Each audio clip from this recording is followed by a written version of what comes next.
Chris is in Omaha, Nebraska. Hi, Chris. Welcome to the Ramsey Show. Gentlemen, how you doing today? Thanks for having me. Absolutely. How can we help? So a couple years ago, we had our second child, and during all the prenatal appointments and everything, some things got screwed up on their end, and we got billed for a $1,400 doctor bill. And we went round and round between insurance and the doctor.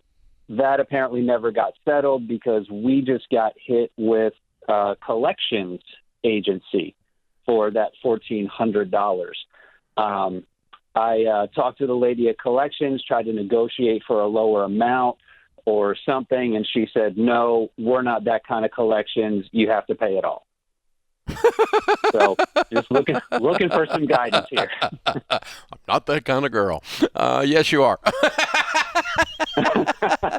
Yes, you are that kind of girl. Oh my gosh, what a load of crap. Okay, so have you gone back to the doc yet? Well, actually, we've since moved. That was when we lived in Texas. It's been a couple years. They got phones there. Okay. You hadn't called the doctor's office yet and go, hey, butts, I'm getting a bill from you people.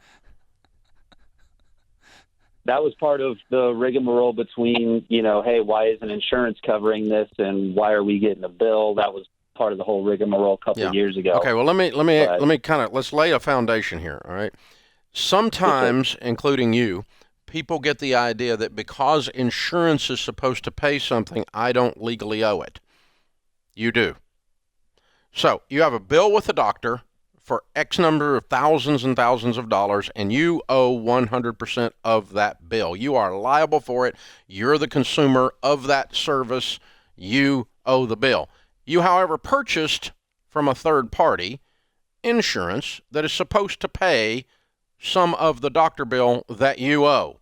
If they do not pay it, it does not remove you from liability. You owe the doctor bill. And so since insurance has not paid this, if it's a valid bill, you owe it. Now, what you can do is go back and chew their butt and go, why didn't you people run this through insurance properly? Which you've already done once. Why didn't they fix it then? Mm-hmm. I'm asking you, why didn't they fix it then? Oh, gotcha. So they said, well, we did run it through insurance properly, but insurance didn't get the referral and the right paperwork in time. So then insurance said, well, we can't backdate it, so, we're not paying. So the doctor did not submit it to the insurance company properly? Yes. Okay, then I'm chewing their butt and saying, guys, you need to write this off instead of holding me to it because you didn't do your job. Okay. And that's the conversation you should have had back then, and now you get to have now, and they get to pull it back out of collections. Or you get on the dock and you finally go, okay, but you need to start with the premise, Chris, that you do owe the money legally. Sure. And you can't go before the judge if you get sued and go, well, insurance is supposed to pay it, because he's just going to laugh and go, insurance ain't my problem, dude. You have a contract with the doctor. The contract's broken because you didn't pay the bill. Now, however, the doctor's office, part of the service they're supposed to provide you, as well as labor and delivery, is to take care of insurance paperwork in the proper order. That way they get their freaking money. And since they didn't do that, I would challenge them that this is their problem. It's not legally their problem. It's morally and business-wise their problem. Does that make sense? Yes, sir. Yeah, legally, if they don't file any paperwork, they can come after you for all of the bill. They can just throw up their hands and go, we're totally incompetent. We're not filing nothing, and we're going to own Chris. Okay? They can do that legally. But it's a horrible way to run a doctor's office.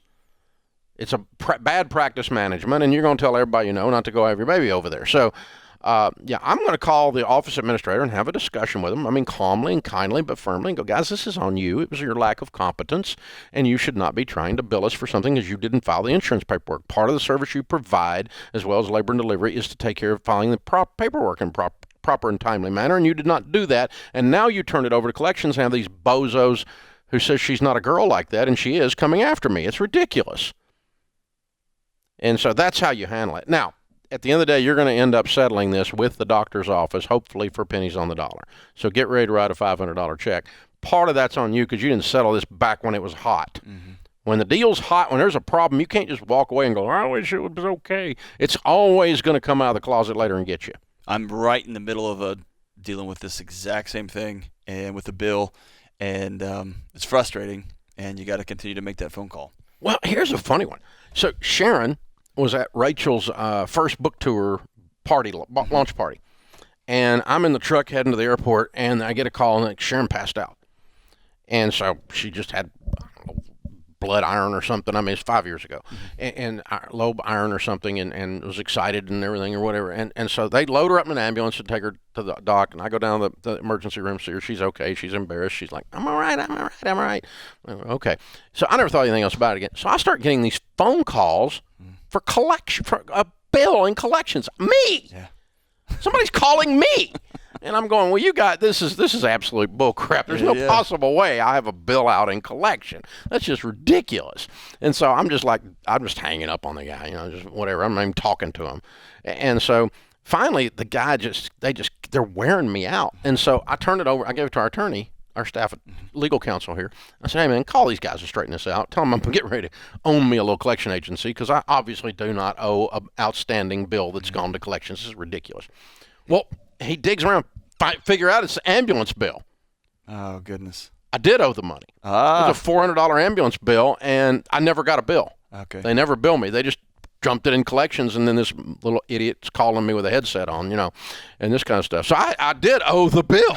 I ended up having to pay it. But I'm just ignoring the guy. And I wasn't because I just thought it was bogus. But you cannot ignore it. I even tried it. You cannot ignore it. It comes back, Chris. And then they start tacking fees on it. Well, they're trying. Yeah, that didn't work either. I looked at them.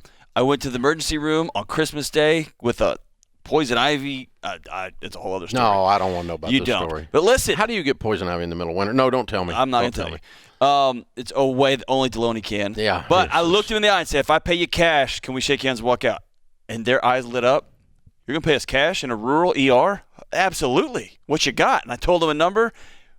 And I said, Dave, I looked at this human being. It was during COVID through an iPad. And I said, you promised me I don't owe you any more money. We're going to shake hands and walk out of here. And she said, absolutely. And I said, I'm asking you one more time. And you're recording this, right? And she said, yep. We shook hands. It was good. It was an obnoxious amount of money, but it's my own dumb fault for getting poison ivy in December. That's what I get. I went home, got a bill. And it was a big one, a big bill. And I said, what in the world? And they said, well, that was for the hospital. The doctor has a different charge. And I said, that's like me going to Burger King and getting a number 2 combo. And then 3 months later, the fry guy sends me a bill at my house. That's part of the package. I thought the doctor was the key part of the emergency room service. Evidently not. And so now I've got this. Do I want to lose sleep and go to war over $200? Nope. Or nope. Kind of I do, Dave. Well, yeah, I do. I know you want to, but I'm just saying, do you want to? So I get the want to part, but man. Here's the thing. It turns out that you can be in the medical industry and be horrible at business practices and math. Why? Apparently. I mean, because they've survived that way for decades now. I mean, every one of you listening out there has a horror story with some stupid butt medical bill. Everybody does. I mean, I actually was auditing a customer who's about to go bankrupt one time, and they got charged $46 a piece for Advil. $46 per tablet. You can't make this crap up. I love America.